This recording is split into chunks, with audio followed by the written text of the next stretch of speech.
Lição número 8, vamos falar sobre a rocha da ofensa. E eu vou ler em 1 Pedro capítulo 2, verso 6. Por isso está na Escritura. Eis que ponho em Sião uma pedra angular, eleita e preciosa. E quem nela crer, repita, crer, nela crer, não será de modo algum envergonhado. Verso 7. Desta forma, para vocês que creem, repitam, que creem, ele é precioso. Mas para aqueles que são desobedientes, repitam, desobedientes, a pedra que os construtores rejeitaram se tornou a pedra angular. Agora, vejam o verso 7 de novo. Desta forma, para vocês que creem, ela é preciosa, mas para os desobedientes, notem. Como Pedro contrasta a palavra crer com desobediente. Viram isso? São opostos. Agora eu quero declarar aqui que hoje na nossa língua inglesa nós reduzimos a palavra crer para o que ela não é. No tempo dos escritores da Bíblia, a palavra crer significava obedecer. Hoje a palavra crer significa que você reconhece e acredita na existência de alguém e não obedecer necessariamente. Ou seja, se hoje você disser que o oposto da palavra crer é desobedecer, você vai levantar dúvidas. Hebreus capítulo 3. É muito importante que entendamos isso. Hoje, representamos de forma tão errada essa palavra porque ensinamos que tudo que você tem que fazer é crer que Jesus existe e que ele morreu na cruz, que ele ressuscitou e você está salvo, tudo está bem, você está bem com Deus. Mas eu quero mostrar a vocês que a palavra crer significa obedecer. Hebreus 3, verso 12. Tende cuidado, irmãos, repitam, irmãos. Note que ele está falando a crentes. Tende cuidado, irmãos, jamais aconteça haver em qualquer de vós perverso coração de incredulidade que vos afaste do Deus vivo. Agora, se pegarmos a palavra incredulidade e colocarmos no contexto de hoje, que crer apenas significa reconhecer a existência de alguém, certo? Que você reconhece que ele viveu e morreu na cruz. Como eles vão ter um coração de incredulidade? Todas essas pessoas sabiam que Deus existia. Veem isso? Agora vejam o seguinte. O verso 15, hoje se ouvirdes a sua voz, não endureçais o vosso coração como na rebelião. Verso 16, ora os que tendo ouvido se rebelaram, não foram de fato todos os que saíram do Egito levados por Moisés? E contra quem se indignou por 40 anos, não foi contra os que pecaram, cujos cadáveres caíram no deserto? Agora vejam com cuidado 18 e 19. E contra quem jurou que não entrariam no seu descanso, senão contra os desobedientes? Repitam, desobedientes. Agora veja o verso 19. Vemos, pois, que não puderam entrar por causa da sua incredulidade. Então notaram que, ouçam, ele diz que incredulidade e não obedecer são sinônimos. Veja o verso 19. Vemos, pois, que não puderam entrar por causa da incredulidade. Ou seja, incredulidade é não obedecer. Crer é obedecer e não crer é desobedecer. Veem isso? Agora temos que ter isso bem firme em nossos corações. Porque hoje o que temos na igreja é um evangelho que diz: você apenas crê que ele existiu e morreu na cruz e está tudo bem. Não importa se você desobedecer, viver como quiser. Mas sabem, amigos, isso é mentira. E nós temos que pregar o evangelho. Eu descobri que hoje as pessoas entendem a palavra graça de forma totalmente pervertida, acham que graça é uma grande cobertura. Ou seja, eu sei que eu não estou obedecendo, não estou vivendo como deveria, mas graças a Deus pela graça. Jesus disse, nem todo aquele que disser Senhor, Senhor entrará no reino, mas aquele que faz a vontade do meu Pai.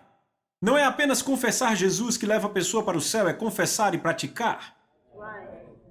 Agora eu digo, ninguém vai poder olhar para Deus e dizer as minhas obras me trouxeram aqui para o céu, porque a palavra diz que é por graça, apenas por graça e não por obras. Mas, no entanto, Tiago vem e diz, vocês realmente têm graça e fé, mostrem-me sua fé sem as obras e eu mostrarei a minha pelas obras. Ou seja, a evidência de que eu realmente tenho a graça em mim é o fato de eu obedecer. Me mostre uma pessoa que repetidamente e consistentemente se rebela e desobedece, e eu te mostro alguém que não conhece a Deus. Agora, no ministério de Jesus, ele é chamado de a rocha da ofensa. Você vai notar que todo lugar que Jesus ia, ele ia ofendendo pessoas. Quem eram as pessoas que ele ofendia? Ele ofendia pessoas que não eram verdadeiros crentes, desobedientes, e também ofendia pessoas que tinham fundações erradas em sua vida. E ele disse: uma das duas coisas vai acontecer, ou você vai seguir a rocha e ser quebrantado, ou a rocha vai te reduzir a pó. No Evangelho de Lucas, capítulo 2, lemos no verso 25: E eis que havia um homem em Jerusalém, cujo nome era Simeão. E esse homem era justo e devoto, esperando pela consolação de Israel, e o Espírito Santo estava sobre ele. E lhe foi revelado pelo Espírito Santo que ele não morreria antes de ver o Cristo do Senhor. Então ele veio pelo Espírito, repitam, pelo Espírito, para o templo, e os pais trouxeram a criança Jesus. Jesus aqui tinha 33 dias de idade. Para fazer com ele de acordo com o costume da lei, ele o tomou em seus braços e louvou ao Senhor, dizendo: Agora, Senhor, podes me deixar ir em paz, porque meus olhos viram a tua salvação. Eu acho isso espetacular. Este homem entra no templo com milhares de pessoas, encontra um casal de Nazaré, pega seu bebê, o levanta e diz: o Messias. E 33 anos depois, os fariseus, que citavam o Pentateuco de memória, o viam expulsar demônios e não sabiam quem ele era.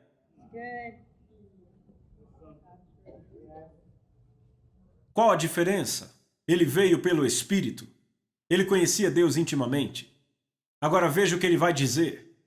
Verso 34. Não, 33. E José e sua mãe se maravilharam por aquelas coisas que eram faladas dele. Então Simeão o abençoou e disse a Maria, sua mãe: Eis que esta criança está destinada tanto para a ruína, repitam, ruína, como para levantamento de muitos em Israel, e será um sinal contra quem muitos falarão. Sim, agora veja a profecia. Uma espada traspassará a tua própria alma, para que os pensamentos de muitos corações sejam revelados. Agora, amigos, deixa eu dizer algo. Eu quero passar com vocês pelos evangelhos e mostrar como essa profecia literalmente aconteceu. Jesus, todo lugar que ele ia, você o encontra ofendendo pessoas. Ele era a espada que traspassava a alma das pessoas. Vá comigo, por favor, para Mateus capítulo 15. Mateus 15.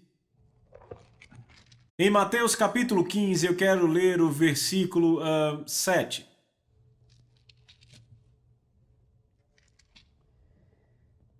Jesus declarou aos líderes, ele disse: hipócritas, bem profetizou Isaías a vosso respeito, dizendo: esse povo se aproxima de mim com sua boca e me honram com seus lábios, mas seu coração está longe de mim, e em vão me adoram, ensinando doutrinas que são preceitos de homens. Vejam o verso 10. E tendo chamado a multidão, lhes disse: ouvi e entendei, não é o que entra pela boca o que contamina o homem, mas o que sai da boca, isso sim contamina o homem. Verso 12. Então seus discípulos vieram e disseram a ele: você sabe que os fariseus se escandalizaram ouvindo o que disse? Veja, claro que se ofenderam. Ele olha para os líderes religiosos, os fariseus, e diz: hipócritas, vocês se aproximam de mim com a boca, mas seu coração está longe. Certo? E esses caras chegam a Jesus e dizem: Jesus, realmente o que você pregou ofendeu aqueles caras. Mas eu quero que notem o que Jesus diz. Veja o verso seguinte, o 13. Ele respondeu e disse: toda planta que meu Pai Celestial não plantou será arrancada. Deixai-os, são cegos, guias de cegos. Ora, se um cego guiar outro cego, ambos cairão no barranco. O que Jesus está dizendo aqui? Jesus está dizendo que Deus, o Pai, na verdade vai usar a ofensa para arrancar pessoas que realmente não estão plantadas no reino.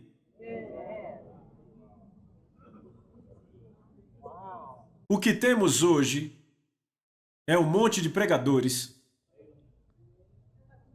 que aliviam na mensagem para manter mais pessoas na igreja. É muito simples. Você amplia a mensagem e aumenta o número de pessoas vindo à sua igreja, mas eis o engano. O pensamento na mente do ministro é o seguinte: eles querem tanto ver as pessoas saírem do inferno e irem para o céu, que pensam: eu não vou dizer palavras que vão afastar pessoas de Jesus. Mas Jesus afastava pessoas constantemente com suas palavras, com a verdade. Deixa eu dizer de novo do que a Bíblia o chama. Ela o chama de a rocha da ofensa ou a pedra de tropeço, que é uma rocha enorme. Posso ser honesto, da forma que pregamos Jesus na América, ele não é mais a pedra de tropeço. O reduzimos a uma pequena pedrinha que todos passam por cima.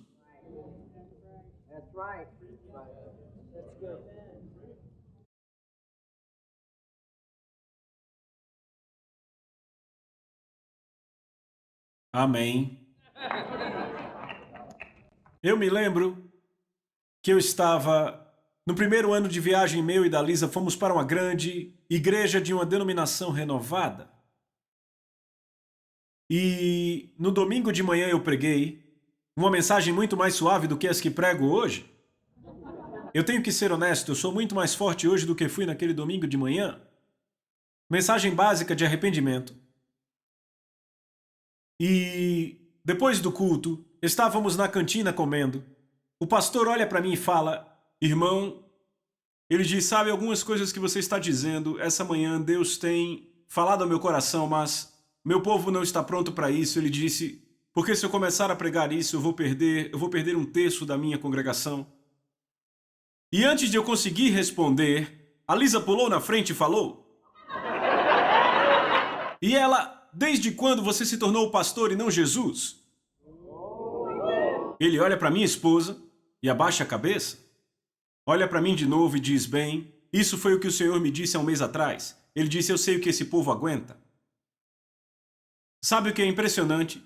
É que nos dias seguintes pregando ali, sabem, eu vi que coisas estavam sendo expostas, sabem? Muitas vezes com profecia você não sabe que está profetizando. Você fala e acha que é do seu coração, mas Deus está juntando coisas, entendem? Sabe, foi assim que eu entendi que os espíritos religiosos são malignos. Malignos, ok? E eu me lembro, sabem, depois que eu fui embora, aquele pastor me enviou o cheque, mas o que significava mais para mim do que aquela oferta foi o sorriso. O Espírito Santo disse, eu estou feliz que você disse o que eu queria.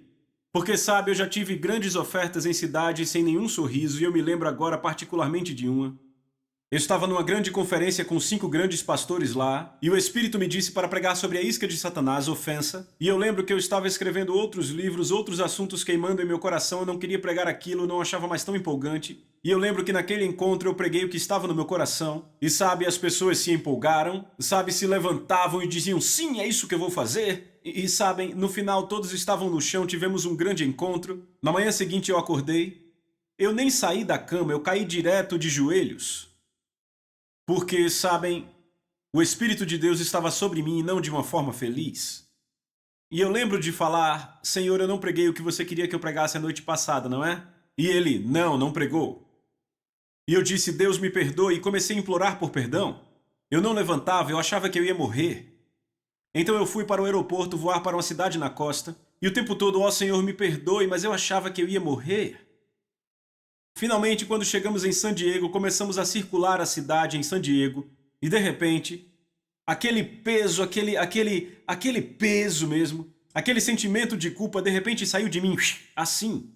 E o Espírito de Deus disse, esta é uma nova cidade, agora me obedeça.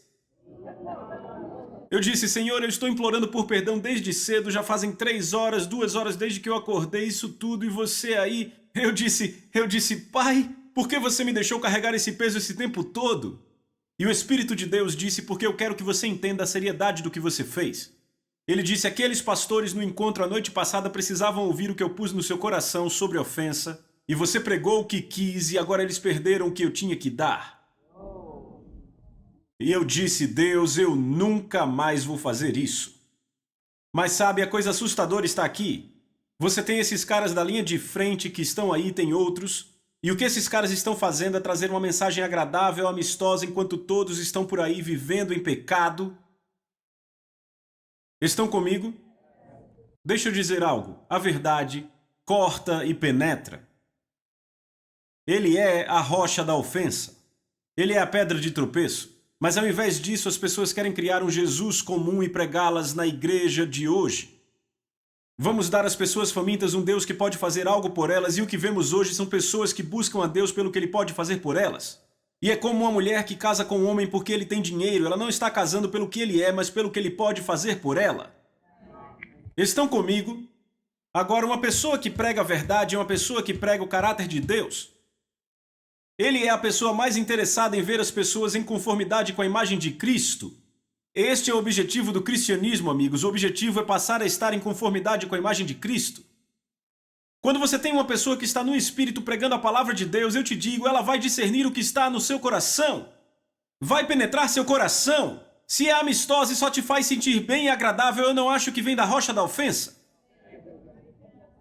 Amém? Então, como líderes, temos que entender algo. Tem vezes que Deus vai nos dar algo para pregar. É a pura e simples verdade. Eu não estou falando de uma viagem que não está na Bíblia, eu só estou falando da verdade. Vai entristecer pessoas. E elas podem ir embora. Mas a atitude de Jesus foi: deixa elas irem.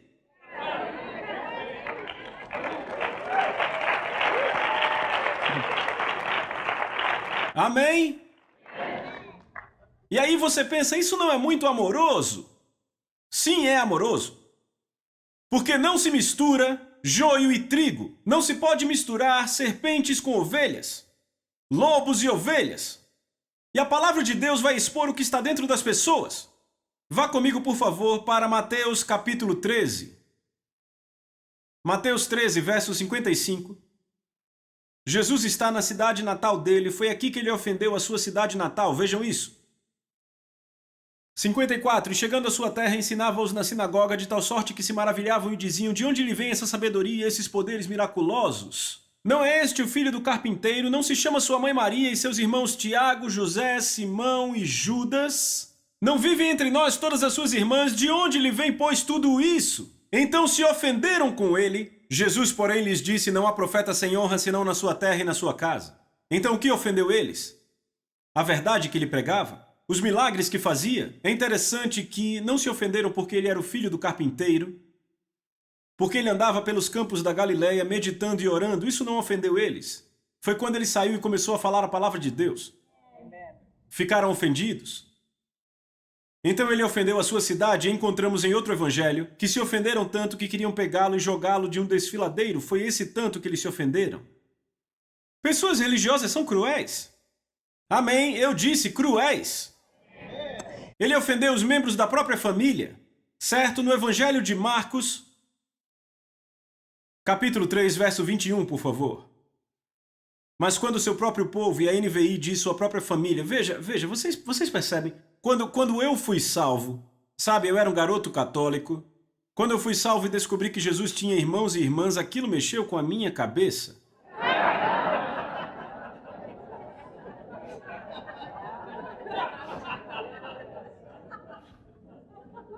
Tinha 4 irmãos e várias irmãs. Ela só era virgem antes de ter Jesus, depois ela teve vários outros filhos, isso era natural. Então, vamos lá. Quando o seu próprio povo, eu tenho tentado convencer a minha mãe disso, mas vamos lá. Quando o seu próprio povo ouviu sobre isso, eles saíram para prendê-lo, porque diziam: está fora de si. Era a família dele. A família dizia: está fora de si, ficou louco. Estão vendo?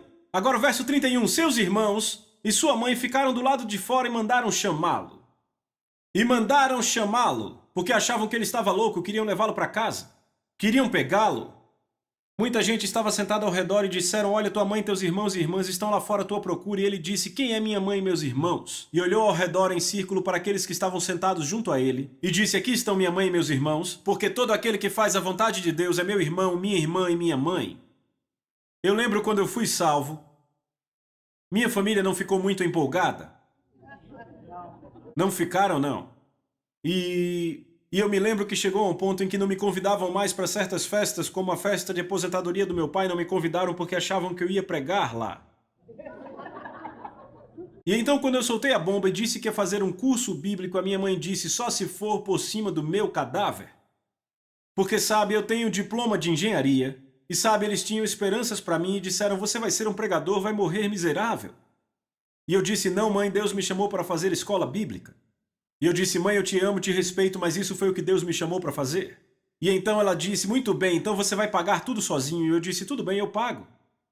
E o que é impressionante é que eu tomei a decisão, e mesmo com minha família me rejeitando como fizeram, eu queria servir a Deus.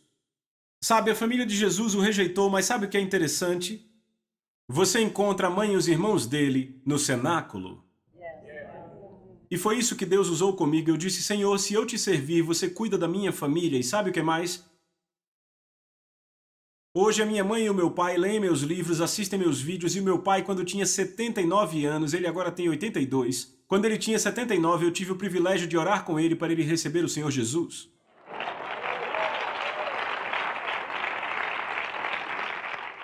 E sabe, o meu avô, o pai da minha mãe, ele era o maior pároco que eu já conhecia. Eu vou dizer a vocês, ele era um devoto católico fervoroso, ele me perseguiu mais que qualquer outro. Sabe, ele realmente vinha atrás de mim. E sabe, eu lembro que o Senhor dizia apenas ame, ame, ame, ame, ame, e eu continuei amando, e quando ele tinha 89 anos, eu o levei ao Senhor. E sabe, foi uma conversão bem poderosa. Foi uma conversão bem poderosa. Toda vez que eu ia ao apartamento dele, ele se sentava, chorava e colocava a cabeça entre as mãos, e ele dizia: o que há de errado comigo? Ele disse: parece que estou ficando louco, eu choro o tempo todo, mas só quando eu oro e quando você vem aqui. E eu disse: sabe o que é isso? É que você viveu 80 anos longe da presença de Deus, e agora que você encontrou essa presença, o amor de Deus vem de tal forma que você não aguenta e chora como um bebê. E foi tão bonito que um dia ele me disse: sabe, Deus me disse que eu tenho mais 2 anos para viver, e aos 91 ele foi para o Senhor. Então, quando você obedece a Deus, Deus cuida da sua família. Estão comigo? Apenas mostre sua vida a eles, amém? Já vimos hoje à noite que ele ofendeu a sua própria equipe pregando.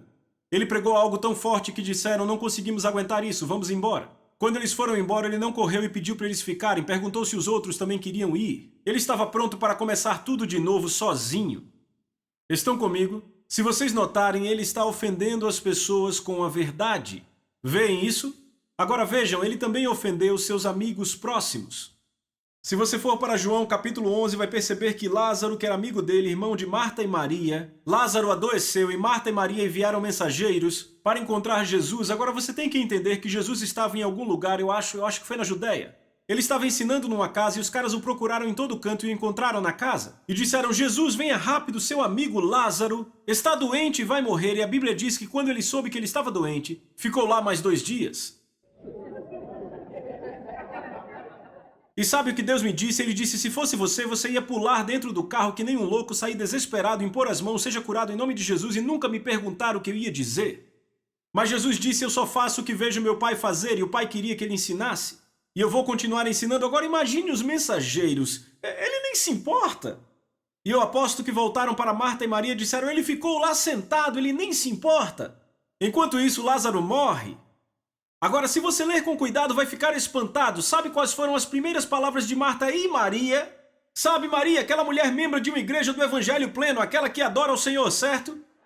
Aquela que sentou aos pés dele. A primeira palavra da boca delas, sabe qual foi? Se você estivesse aqui, Lázaro não teria morrido. Estão ofendidas? Estão vendo? Vai lá e lê. São as primeiras palavras da boca dela. Senhor, se você estivesse aqui, ele não teria morrido.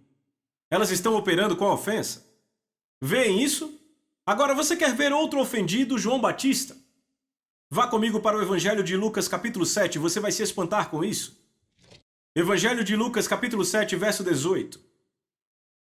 Então os discípulos de João reportaram a ele a respeito dessas coisas, e João, chamando 2 discípulos, enviou-os ao Senhor para perguntar: és tu aquele que está para vir ou havemos de esperar outro? O quê? Como assim era você ou esperamos por outro? Esse é João Batista, o que reconheceu Jesus quando estava no útero da sua mãe. Ele pulou. Sabe, esse é aquele pessoal que quando foi batizá-lo, ele viu o Espírito do Senhor descendo como uma pomba, e o Senhor disse a ele: veja, esse é aquele sobre quem o Espírito desce em forma de pomba, esse é aquele que batiza com o Espírito Santo e com fogo, o Cordeiro de Deus que tira o pecado do mundo. Como assim você é aquele que estava para vir? Estão vendo isso? Por que ele está fazendo isso? Porque ouçam. Lembram o que eu disse na primeira lição? Estamos prontos para a ofensa quando temos expectativas. João entregou a vida dele para servir a Deus. Não só isso, ele tinha essa dieta de gafanhotos e mel silvestre.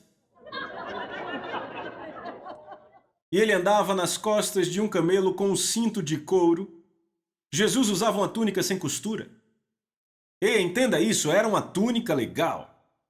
Ela era tão legal que os soldados romanos lançaram sortes para tê-la. Veem como era legal, ok? Ele come com pecadores. Ele bebe nas festas com eles. E ele não vem visitar João na prisão. E João começa, pera aí! Não era isso que eu esperava? Vem isso? E aí, vem isso? Agora vejam o que Jesus faz. Ele diz, vejam isso. Verso 20, quando os homens chegaram a Jesus, disseram, João Batista nos enviou, dizendo, és tu aquele que estava por vir ou devemos esperar outro? Jesus, rapaz, 21, naquela mesma hora curou Jesus muitos de moléstias e de flagelos e de espíritos malignos e deu vista aos cegos. Verso 22, Jesus respondeu e disse, vão e digam a João as coisas que viram e ouviram, que os cegos veem, os aleijados andam, os leprosos são limpos, os surdos ouvem, os mortos levantam e aos pobres se anuncia o evangelho. Ele está citando Isaías. E então ele diz, PS, verso 23, e abençoado é aquele que não se ofende por causa de mim.